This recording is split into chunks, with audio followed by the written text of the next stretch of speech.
Hi, everyone. Welcome back to the Kingdom Outpost. Today, we're having a conversation about Christian nationalism and political theology. I thought it would be fun to get a range of perspectives. So today it's totally different. We're going to have some evangelical. We're going to have some Anabaptist perspectives from different backgrounds. And okay, let's dive in. So, what the first guest to introduce yourself? Could you tell us a little bit about yourself, Tim, and about the new Evangelicals? Sure. Thanks for having me. My name is Tim. I'm the creator of the new Evangelicals. We launched, December of 2020. And it's pretty much an online living conversation / dialogue that happens on Instagram, in the Facebook community, via podcast. So that's what we do. And we're, trying just to renegotiate our relationship to the evangelical tradition and doing our best to understand how deep and wide the Christian tradition really is outside of evangelical circles, especially the ones that a lot of us grew up in.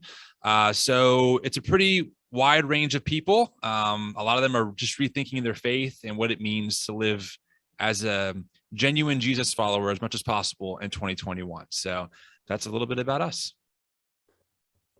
Cool. Next in this roundtable, we have Jon. Could you introduce yourself? Sure. My name is Jon Carlson. It's great to be with you having this conversation. I currently serve as a Mennonite pastor in a congregation that's part of Mennonite Church USA. I did not grow up in the Anabaptist tradition, came into Anabaptism as an adolescent and young adult, seeking a faith that had more congruency, more integrity with the message of Jesus. And I discovered that in Anabaptism. And then we have Dru, who is actually the host of That Jesus podcast. Dru, you want to introduce yourself? Yeah, it's good to be here, Rebecca, and it's good to talk with Jon and Tim as well. I am a pastor of a little church here that we've kind of been doing a lot of deconstructing and sort of figuring out what our foundation is. Obviously, foundation is Jesus, but I shouldn't say obviously. That is our foundation, and yet in some ways, most of the brothers and sisters in my church have come from a Mennonite tradition, and sorting through some of the strengths and weaknesses and hurts they've experienced and kind of navigating that together. I grew up Church of Christ, and then kind of went into the ultra conservative homesteading, Bill Gothard, Charity Christian Fellowship, Full Quiver type movement. We literally got a magazine growing up called Patriarch Magazine. And so coming from that and then moving into the conservative Anabaptist movement or community, appreciating a lot of the community and a lot of what I saw, and falling in love later with a vision of Jesus' love for enemies and how that thread of suffering love flows throughout the whole gospel message. So I'm still holding tightly to that, and yet not sure I'm comfortable identifying as Anabaptist. And that's a whole nother long story, but that's a little bit about where I'm coming from in relation to this conversation. I guess I'll introduce myself. I am Rebecca. I grew up kind of in a little bit more of different aspects of maybe the Protestant evangelical tradition. But I started I think it started with Bonhoeffer. I read a lot of Bonhoeffer as a teenager. And from that, I think I read Harold Bender's Anabaptist Vision when I was about 18 or so, and that kind of had a big impact. But kind of like Dru, I just don't feel like calling myself an Anabaptist per se, even though I really love researching the whole political theology and all that, because there's a lot of that comes with it. So Pastor Jon's task is to convert us to Anabaptism tonight, right? Well, this is the problem with you millennials. You're so afraid of labels, you won't take a stand for anything. No, I say that as a card-carrying elder millennial myself. So I was going to say, no shame in the game. And I get it. It's a complicated tradition, and there is good and there is some icky stuff, all sort of mixed together. And so I totally understand the hesitancy. And there are times that I wish we could all just acknowledge ourselves as Jesus followers or even just Christians, but that's a loaded term these days. And I know some people are reluctant to even call themselves Christians sometimes. So yeah, it's all tough.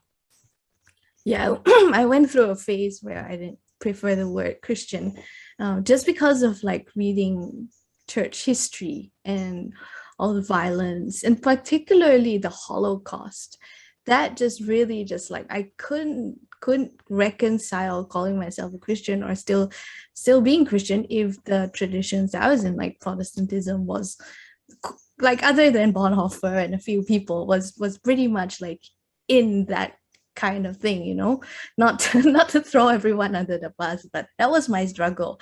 And that was why finding nonviolent theology and finding that, hey, there is a tradition that at least in theory may is against that kind of thing and against the history of like Christian violence.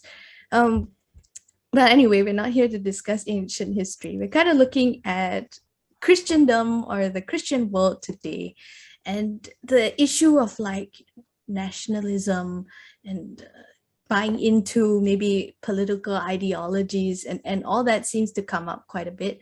I recently saw like a video of a person from a nationalist group praying in a very Christian manner, but praying according to that kind of ideology that we know is very unchristian. And that is something that, even though I've like deconstructed for a long time, I still find it disturbing, and I still find it like, oh my, I have to sit down and read some Bonhoeffer after that just to so do you want to share some thoughts on that, Tim? Oh man, yes. Yeah, I mean, you know, the reality is, what I tell a lot of people is the seeds of what we're seeing now were planted really in the 70s and 80s with Jerry Falwell and the Moral Majority and that whole group of people. So this isn't new. This isn't like out of left field. Trump is not a huge surprise to many of us, because we have come from the world of just evangelical politics, which pretty much says if you're a good Christian, you're automatically a Republican. I was surprised that when the Trump leaked audio came out of him talking so terribly about women, that Jerry Falwell Jr., who of course is the president of the world's largest Christian college, made the comment that we need a commander-in-chief, not a pastor-in-chief, and evangelicals followed him in droves. And I think for a lot of us, that was a moment of, oh my goodness, something is way wrong with the faith tradition I grew up in. Like, guys, you taught me not to talk like this. You taught me not to treat women like this. And now you're voting for someone like this. It made no sense. But as far as Christian nationalism, I think we really have seen it explode into the public. It's always kind of been there, but it's really taken on a lot of steam. I would say it really reared its head January 6th. You know, obviously the insurrection was, I think, a real public showing of what happens when you become a fundamentalist of sorts in your faith tradition, and you're convinced that the government is going to take over your country by rigging an election, you know. And to see so many I would just say evangelical leaders, not only at the rally, but still to this day support the lie that the election was stolen, and support now more and more what used to be fringe groups such as the Proud Boys, who are, I mean, I'm in their circles on Telegram. I follow their channels. It's abhorrent what they share. And to see pastors vocally support them from the pulpit, such as Pastor Greg Locke, who's been gaining steam. And then also more recently, Sean Foyt, who's a very well-known worship leader, started the Let Us Worship movement during COVID. He was recently at Greg Locke's church in lockstep with him. And the Proud Boys have shared pictures of them with Greg Locke. So anyway, my point is just to say is that we're certainly seeing what used to be fringe and crazy becoming more and more accepted in mainstream evangelicalism, or at a minimum, it's not talked about. So if that happens, maybe a pastor might say, oh yeah, that's wrong. But there's no circling of the wagons like, guys, we got a problem inside evangelicalism. It's just like, it's one or two weird people, which is not of course not the case at all. So that's kind of my big picture overview. I appreciate that. And can I just butt in here a minute, Rebecca? And you can take it actually back quite a bit further. And I want to throw this theory out to you guys. Christian nationalism, I take it back. A while ago, I read a book, I think it was called One Nation Under God. And by Kevin Cruz? Yeah, I think so. And he actually traces like the real pivotal point to, Kevin Cruz, to Eisenhower in the 50s. And even before that, this positive thinking movement in like the 20s and 30s, where capitalism and Christianity were linked tightly together. Yeah. And of course, I teach in a Ojibwe tribal school as a white Christian male and teaching, indigenous children that have been hurt and their parents have been hurt. And there's this deep wounding from the Christian missionary tradition that put them in boarding schools and tried to destroy their identity. And you can go back and listen to the history of, the westward expansion and see, even going back to the conquistadors and find this thread of let's take North America and South America for God. Mm-hmm. So my theory is, I'm not trying to one up you, but I kind of did with the history. Well, actually, it's been here forever, right? My theory is that the reason it looks so bad right now is because there's finally pushback to Christian nationalism. We've always talked about how secularism is going to, I grew up hearing how secularism is going to, destroy our Christian schools and the Christian family and, make women wear pants and all these things. And now it turns out that there actually is some pushback from within and without the camp that's actually being effective. And I wonder if that's why the nationalism seems so rampant, because now finally, the sleeping giant has awakened. Is that oversimplifying? I don't think it is. And I think you bring up a great point that, history, all that stuff it's all tied into the foundational roots of even our own nation, right? We know that. I think the only thing I would say, and I would in agreement with you, and this is where I struggle, I think about like the Wesleyan tradition, they were real radicals, even in their own faith tradition. They were, abolitionists and they were egalitarian. Oberlin College was the first college to ordain women, in the US essentially. And so certainly we have seen resistance groups rise up to fight whatever's happening, in even the Christian culture of the day. So I kind of hold my breath in these kinds of moments where I'm like, yes, I'm with you, Dru.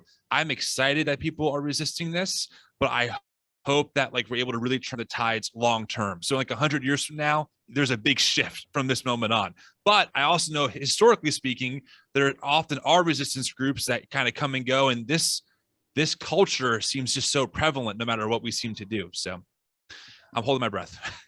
So are we seeing a turn away from Christian nationalism, or a blip in the radar, or are we seeing an end of Christianity as we know it?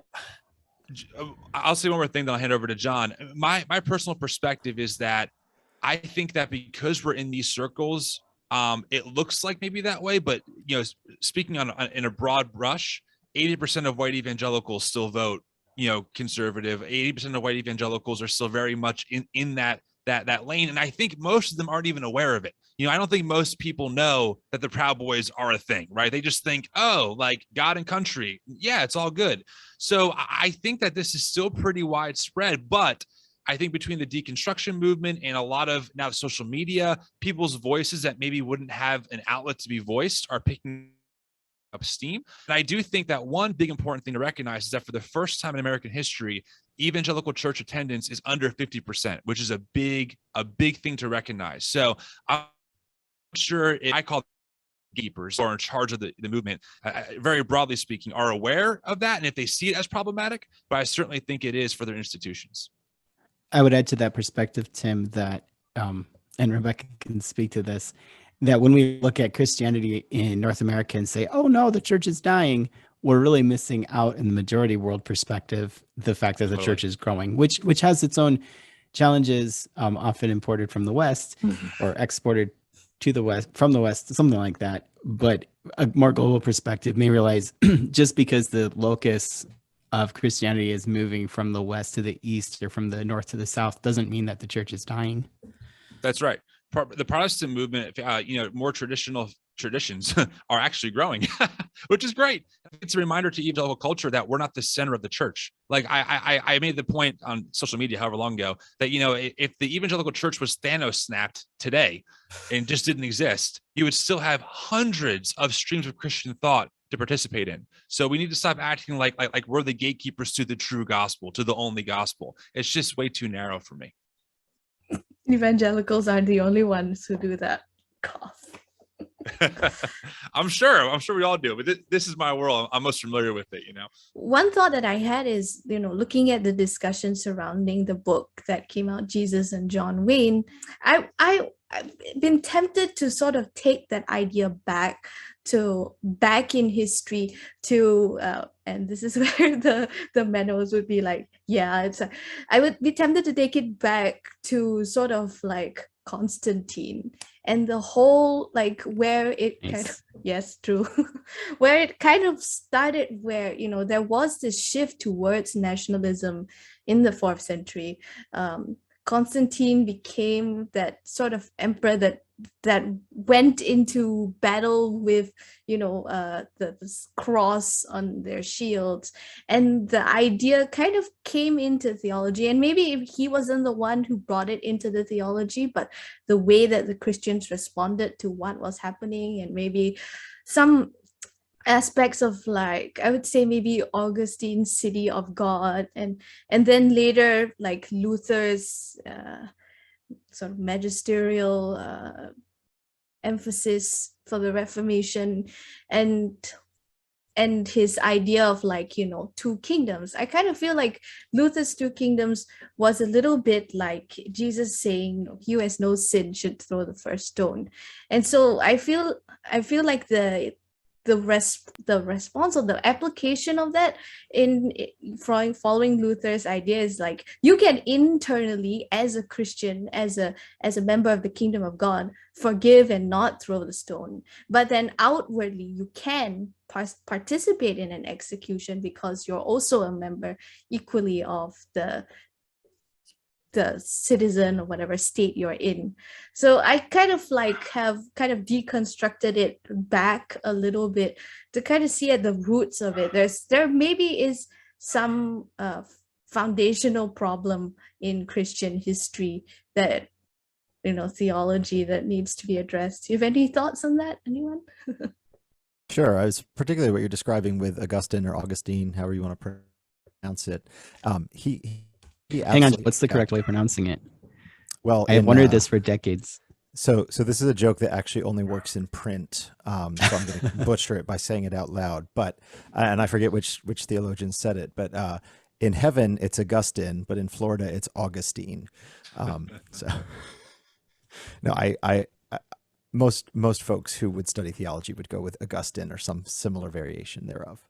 So you see in Augustine, following the conversion of, oh my goodness, you're gonna have to edit this. I'm sorry, I just completely blanked on the name of the emperor who converted. Constantine. Oh my goodness. Yeah, so following the conversion lost of your Menno Constantine, card there. Totally lost my Menno card. Yeah, the conversion of Constantine is the fall of the church in the Anabaptist story. Like, Eve taking the apple, Adam and Eve taking the apple is Constantine painting the key row on his shields and marching into battle under the banner of Christ.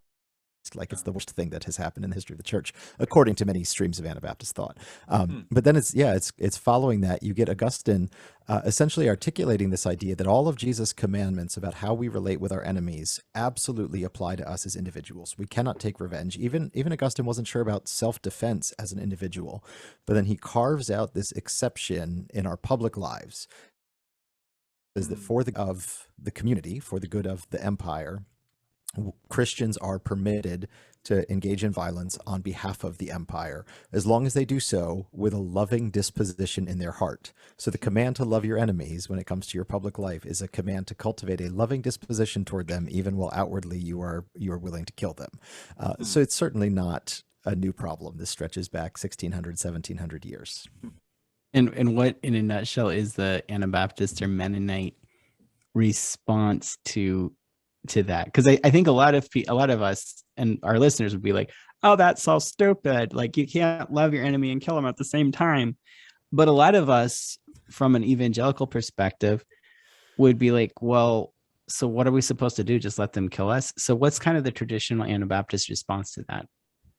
Yes, just let them kill us. That's no.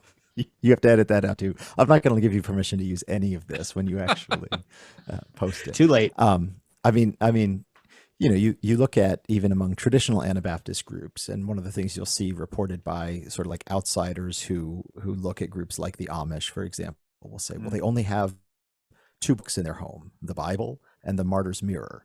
So there's this high glorification within the tradition of martyrdom. And, I understand there are issues with that. I saw some of the things Rebecca posted recently about martyrdom. I think there's some interesting thoughts to explore there.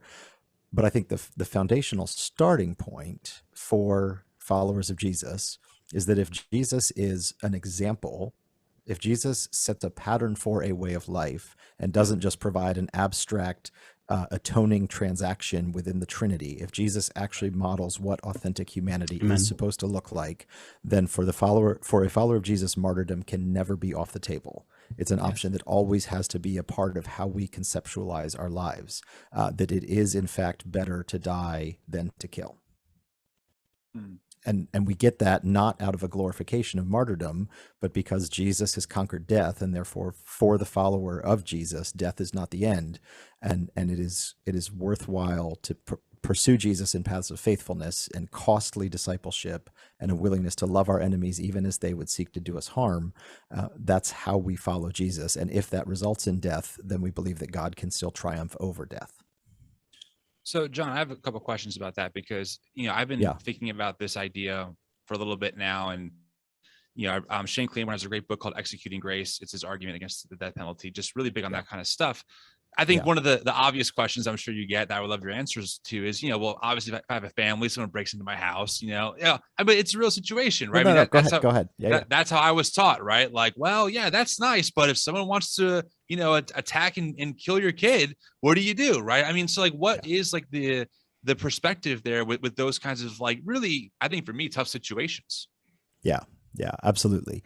I was actually just listening to a podcast, and the guest who was advocating a position of Christian nonviolence was asked that question. And from my vantage point, he sort of flubbed the answer. So I'm probably going to do the same thing. I'm not going to have a satisfactory answer. I think I'll start with just the most direct answer to the question, which is I simply do not know. I've never been placed in that situation. Right. I don't know what instincts would take over. I don't keep weapons in the house very intentionally. But I don't know how exactly I would respond. So, but given that very sort of simplistic and direct answer that I don't know what I would do in that situation, I would probably want to reflect on the question itself a little bit. One of the things that I've noticed is the only time people invite me to contemplate the violent brutalization and dismemberment of people I love the most in this world is when they're trying to critique my understanding of violence. And I wonder why that is. Like, I don't disagree. We live in a violent world. Violence absolutely happens. And so I don't disagree that it is a hypothetical possibility, but I wonder what our reflexive recourse to that hypothetical says about us, about our psyche, and about how we've been conditioned by the culture that we live in to think about the world. There's nothing, and I'm not critiquing you, Tim, for asking this question, but I would note that there's nothing about that question that passes the Philippians 4:8 test, right? There's nothing good or pure or excellent or praiseworthy about contemplating the violent death of our families, like nothing. Right. And so I wonder why it is that followers of Jesus are so reflexively inclined to think about that. The second thing I wonder about the question is, why do we not ask similar questions about people who are predisposed to violence? What makes us assume that a violent response in that situation will be effective, whereas a nonviolent response will be ineffective?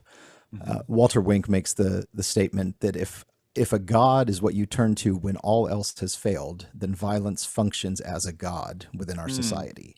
We assume that when you have no recourse to anything else, violence surely will work.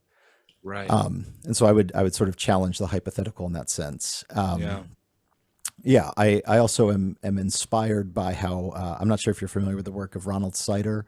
He's an Anabaptist theologian and professor. He was instrumental in starting Christian peacemaker teams, which are groups of people who go into situations of violent conflict and work to intervene nonviolently in the midst of that. And he says what he would do is he would yell, "In the name of Jesus, stop." And you just don't know what would happen. And then he, I think, also confesses that he doesn't know what he would do beyond that. But there's a long tradition within Christian nonviolence, of being willing to put your body in the way. That in essence, I would be willing to sacrifice my own body to protect those I love, and I'd be willing to do that before I would inflict bodily harm or certainly attempt to kill someone who was threatening me or those I care about. It's good. If I could just add into that, because I've long, without necessarily being Anabaptist, I've long identified with that aspect of the tradition.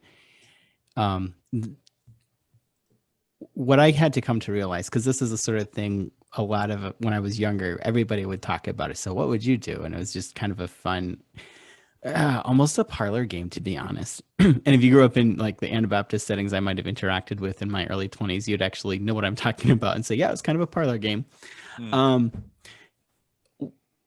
I actually would go one step further and suggest that perhaps we aren't supposed to have an answer to that question. Jesus talks about not preparing in advance how you will answer your persecutors when they come. And I think maybe there's an extrapolation there, Sermon on the Mount principles of not taking thought for tomorrow, what you're going to do, or not what you're going to do, but what you're going to eat, what you're going to drink, and trusting God that when the situation comes, the Holy Spirit will be there. Not a gun, not, my non-lethal approach to disarming someone, but the Holy Spirit will be there to guide me. And I want to kind of leave that hypothetical with God and with the Holy Spirit filling me. At the same time, and maybe Rebecca can speak to this a bit, I feel like, to get all buzzwordy here, or buzzy word here, I feel like some of my willingness to shrug my shoulders and say, I don't know, is coming from a position of privilege, because I don't face violence regularly. I have a single friend that lives in a minority majority city, or part of a city in North America here, and she regularly faces gun violence right outside her front door.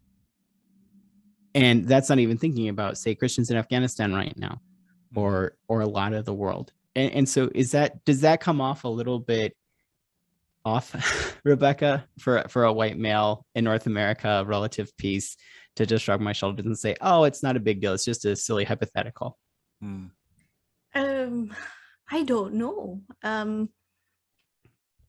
That's an interesting question, because I do feel like North American Anabaptism kind of has reduced nonviolence to the things that are easy to tick a box, and like, I'm not going to be a judge because that will sentence people to death. I'm not going to be a police officer because that could mean killing someone. So I'm not going to do this, and I'm not going to, like, some would say that, they won't vote because the president is the commander-in-chief of the armed forces, and if they, they'll be participating in that violence.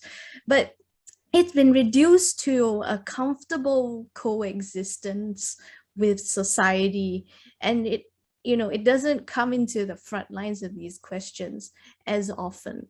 And I do feel like sometimes the theology is built so much around these kind of like issues of violence in high politics, that issues of interpersonal violence like racism, domestic abuse, aren't even considered part of nonviolent theology and the discourse around it. And so I do think that there is the question of like nonviolence in Anabaptism. My biggest criticism is that it's defining nonviolence in the white male experience of the people who did not sign up for military conscription, who could have maybe gone into politics or gone into like a judicial career or something, but didn't. And so they've created a theology around that when it should be so much more. Because like Anabaptist women in history probably weren't facing the draft and weren't facing the opportunity to become lawmakers for most of American history. Yeah, can you lean into that some more, and maybe Tim chime in as well? Like, what does nonviolence look like when we don't have a gun to our head? How does it look to live out Christ's teaching? I do feel like a lot of Anabaptists, like most of the Anabaptists are lovely people, really nice neighbors. And unless there's war or unless it's voting season, which is, year round now, but they're basically just like everybody else in relation to violence and conflict and politics. So what does it look like to have a more holistic vision of nonviolence? What does it look like for a woman to say, I'm nonviolent, for a non-white male to say that? Regina Schwartz has a book called like Monotheism, and she's from a Jewish tradition, and she really blasts monotheistic religions as source of violence in the world. And yeah, it's a very anti-religion book, but she starts off by saying that violence is not what we do to the other. What violence is the construction of the other. And that's really struck with me because, yeah, if we think about violence in a sense of like excluding and having this view that this is us, that's the other, that itself is violence. And then if we look at Christianity, there's a lot of that kind of violence to deconstruct, like just like racism, for example. It should be seen maybe as core to that nonviolence thing, to restructure it, to marginalize, to oppress, to exploit, colonialism, which I'm really big on. That's all as bad as other forms of like going to war and killing people and all that kind of thing, in my opinion. I'm still, coming from a very conservative evangelical world, a lot of this is like newer territory for me, thinking about, Jesus-centered messages in light of systems of oppression, realizing my own privilege as a white male, right? Realizing that I was taught American mythology, not American history, that kind of stuff. And then as you kind of come to, wake up to some of this stuff, you start to realize like, oh, the gospel takes on a very different meaning. And I like the idea of like nonviolent resistance, like how do we resist these systems that are not with violence, right? Because I think that's like just the way of the empire is the way of violence, right? Rome, the peacemaking empire by threat of death, right? And I mean, America is no exception to that. So I've also been thinking, Rebecca, a lot about what you talked about, like how as Jesus people, how do I resist empire? How do I not fall into the trap of demonizing the other? And that's hard to do in deconstruction spaces, because this is a lot of our trauma is so fresh. A lot of our realization that like what we were taught maybe was just way too narrow, and it's easy to other the other, right? And before you know it, you're a fundamentalist all over again. And it's really easy to fall into the trap of like, oh, I'm enlightened, I have this new absolute truth, and these Trump supporters just don't get it.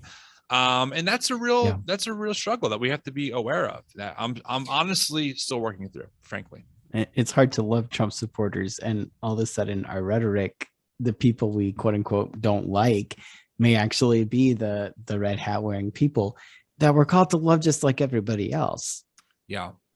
I think honestly where I struggle with that the most is and it's a little like maybe thought out, but the idea I'm wrestling through is like, where do I draw a line of like, let's engage in dialogue versus actually this belief is literally harming people and I don't want to dialogue with you on this. Like I think an easy example is a white supremacist, right? Like actually that idea, I don't need to hear to know. No, I reject this idea flat out, right? Versus like someone maybe like my parents who are Trump supporters, right? Who are just like the good Christians who are really just ignorant. They're really products of talk radio is what they are, right? This is what happens when your brain is on Rush Limbaugh for 30 something years. How do I engage with them when a lot of what they believe has just been indoctrination from political, right-wing pundits essentially. So I'm still working through what that looks like, because I think more and more I'm convinced that the Jesus message is designed to expand outward, not become more and more narrow, right? It's a blessing that goes from the Jew then to the Gentile and so on and so forth. So, the message of God is inclusive and welcoming to all, yet I'm participating with these people who are actually very much centered on the other and around their own tribe and how they have the right answers and no one else does. So loving that group is tricky for me at times, frankly. Oh, I was just gonna say, if I could drop a book recommendation here. I don't know how much you all are interested in reading semi-heavy theological works, but as I've been hearing this conversation, this sense of identity, otherness, defining violence. At what point do we draw lines about who to relate with and how? My mind keeps coming back to this masterful text by a theologian named Miroslav Volf called Exclusion and Embrace. The book was published 20 plus years ago, and he recently released an updated version for its 20th anniversary. I just want to read one quote from it that I think touches on some of these issues. He says, the work of reconciliation should proceed under the assumption that, though the behavior of a person may be judged as deplorable, even demonic, no one should ever be excluded from the will to embrace, because at the deepest level, the relationship to others does not rest on their moral performance and therefore cannot be undone by the lack of it. He has an entire chapter at the toward the end about the question of nonviolence and how much of our presuppositions about nonviolence require what he calls the comfort of a suburban lifestyle supported by the violence of police and militaries, and what it would mean to actually translate that into a practical nonviolence that can be applicable in spaces of intense conflict and war and even genocide. Sounds like somebody's already had our podcast conversation. You mean we're not the first people to ask these questions? Right, Wow. right. Wow, shocker. Yeah. John, you kind of have answered my question that I was going to follow up with Tim, but Tim really struck a chord. I have a lot of friends who definitely wouldn't consider themselves racist, and yet, I've interacted with people who would, strongly defend the use of the N-word. And people who would, say, well, white people. Like, yes. in the year 2021. To be fair, I think this was about 5, 6, 7 years ago that doesn't help. You got to add some zeros to those numbers. 50, 60, 70 years ago. Even then, there's no circumstances under. Okay, sorry. And we're on the same page. I had a conversation just to avoid incrimination just recently within the year 2021, where somebody, and we've had conversations like this before, a very close friend was saying, well, Dru, actually the Indians were the really violent ones and the white people are responding to it. And, I know you think the white people were really bad to the Indians, but you should see what they did. And my question, there's part of me that obviously doesn't want to listen to it. And I want to argue with them.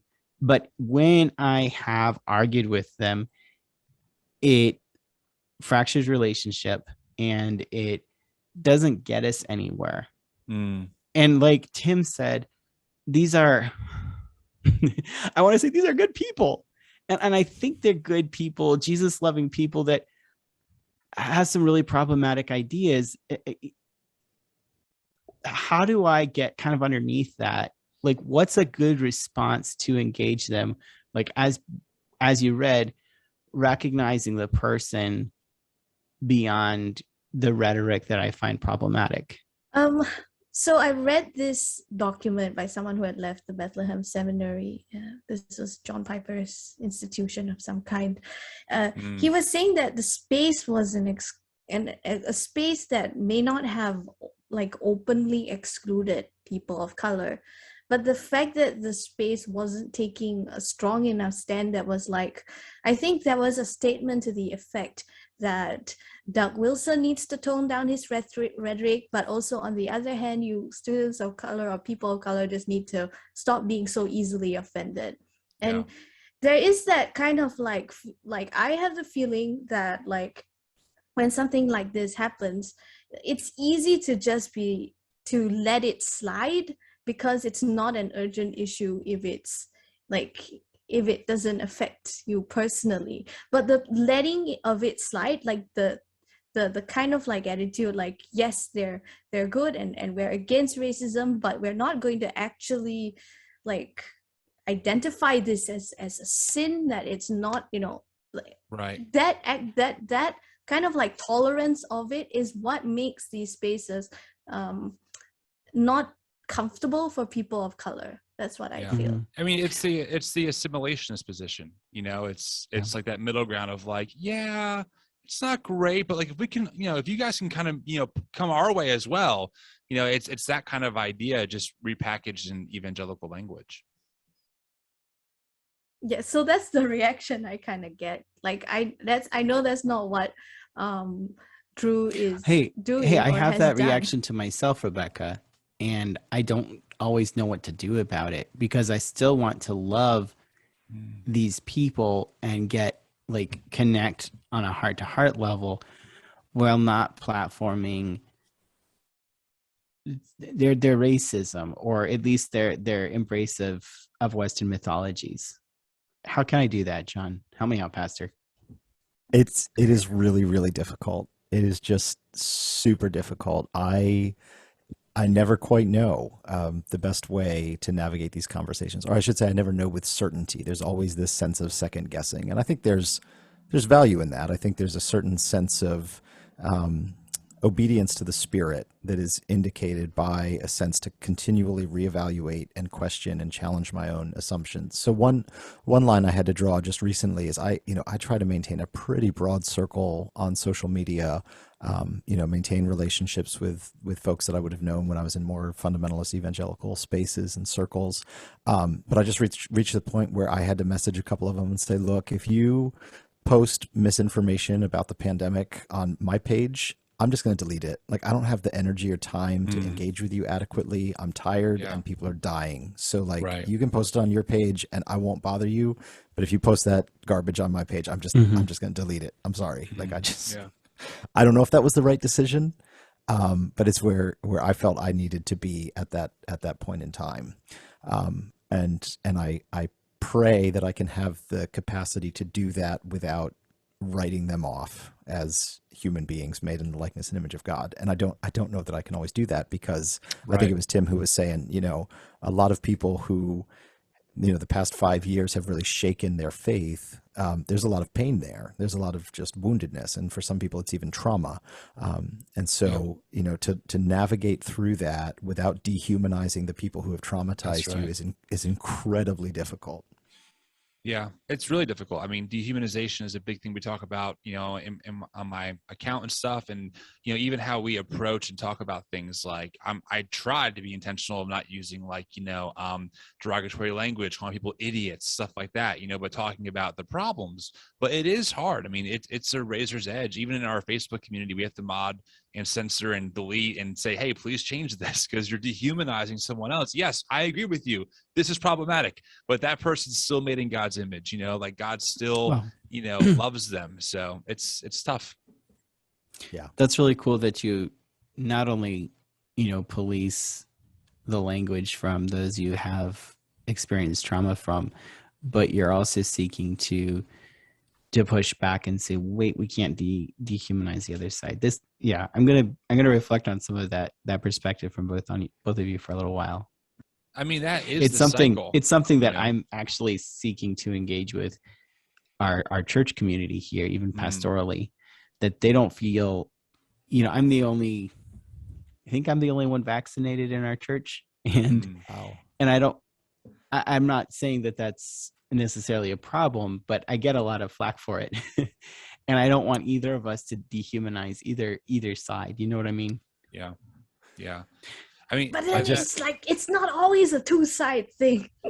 Right. Well, that's what there is this like seductiveness that I find myself falling into sometimes of just celebrating centrism or celebrating neutrality. Yes.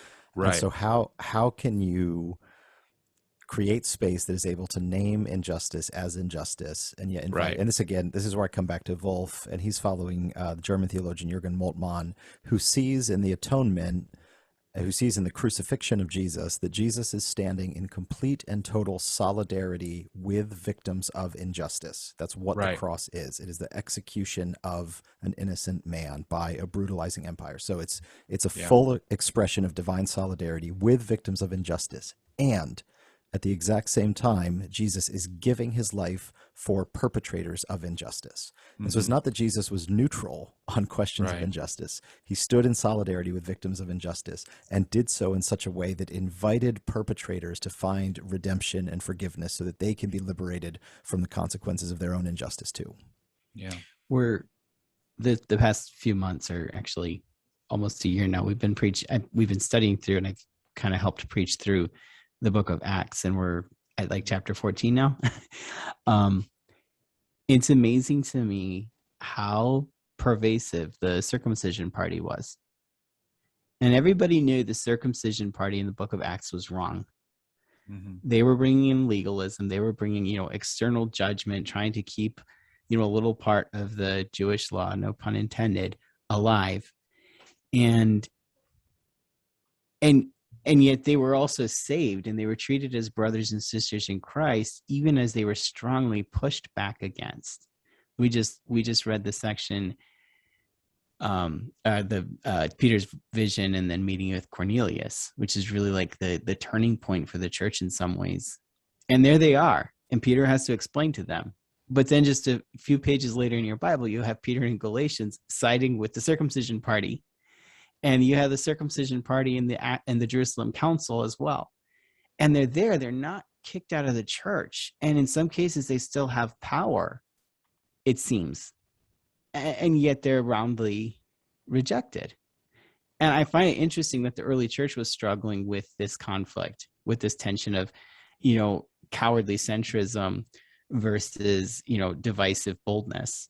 I also want to just pause and note that we shouldn't draw a direct equation or equality between masks versus non-masks and using the N-word versus not using the N-word, or, denial of Native American genocide with, vaccine hesitancy. Yeah, I've noticed like a toxic trend even in like our anti sort of nationalist circles, where it can really become like, digging yourself into this trench, and it's us versus them, and it's like it's a very unhealthy attitude within the circles that like Dru and Jon and I have been in, that has like, you may be like the idea may be right on paper and it might be the right thing to do, but I think having that like whole attitude of like the apostasy out there, it hasn't been entirely helpful or healthy or Christ-like. I mean, that's definitely in evangelical circles too, big time, especially in more conservative reform circles. People like to say, that's a false gospel. This is a false gospel. That's a false gospel. It's used all the time as a way of drawing like, no, you'll understand. Like so-and-so preacher is preaching a false gospel. This is not the false gospel though. And there's a real, I would say pretty loud and growing group of people, certain theologians and, I would say ultra conservative, leaders who are just pushing that more and more. And it's definitely an issue. I mean, we're all fighting over what we think, quote unquote, the gospel is. And it's not new, like I'm sure we all know. And it's kind of frustrating to think that, and it's just human nature, but no amount of information or data is obviously changing things, because we have access to more information than ever before, and we're only more entrenched in our positions more than ever before. So, someone shares a scientific article why vaccines are helping, and then 10 people share like their, quote unquote, scientific study that shows that they're not working, and people are convinced, right? Like, no, this is accurate. Whatever it is. So yeah, exactly. So it's just interesting to see that information is not solving the problem. We're actually drowning in it, and we have no wisdom. And wisdom, I think, is what we're really lacking. And one of the things that has frustrated me the most about watching evangelicalism over the past decade has been the propensity and the speed with which people have been quick to condemn a false gospel, whether it's coming from Rob Bell with the idea that maybe not as many people will go to hell as we were led to believe, or whether it's Richard Rohr, who talks about Christ being present in other cultures, or whether it's Beth Moore for having the audacity to study the Bible without the right genital equipment. Well, or Tim Keller, for crying out loud. Tim Keller, who's a Calvinist complementarian, but because he cares about racial justice, he's considered. Right. Yeah. So there's He been has a beauty on all his of this. hands. Sorry. There's been Awesome. all this speed and energy directed to casting out the heretics. But then when an actual false gospel shows up in the form of Christian nationalism, these leaders go dead quiet. And I cannot understand, if you're so concerned, so zealous. Now, there have been some notable exceptions. At times, the Gospel Coalition has published some things that really actually get some of this stuff right. But by and large, there's been this terrible tolerance for an actual form of heresy creeping its way into the church and beginning to dominate the conversations within the church. You're totally correct. And if I could just add on to that, what's a little worrisome is how recently these quote unquote heretics are more and more conservative. Like I mentioned a second ago, David Platt is a Calvinist, like conservative. He literally had a mutiny on his hands by his own elder board. Vodi Bachman, who wrote the book Fault Lines, which is a terribly written book to attempt to tell people how bad CRT is, calls out David Platt. And I'm reading this like, David Platt, I'm thinking like he's a reformed conservative guy. So we definitely are seeing not only a push, but a total embrace of a very right-wing conspiracy theory beliefs. I mean, I'm not sure if you know who James White is, John. He's a very well-known Dr. James White. Oh yeah, Dr. James White. Yeah, he is 1789. I follow him on Twitter. He is pushing straight up conspiracies at this point about the vaccine, about masks. I mean, I follow it. So it's clearly being embraced more and more, especially in those circles. Yeah. So John, you're with a Mennonite church and you're pretty invested in that tradition. And Tim, you're leading a group called the New Evangelicals.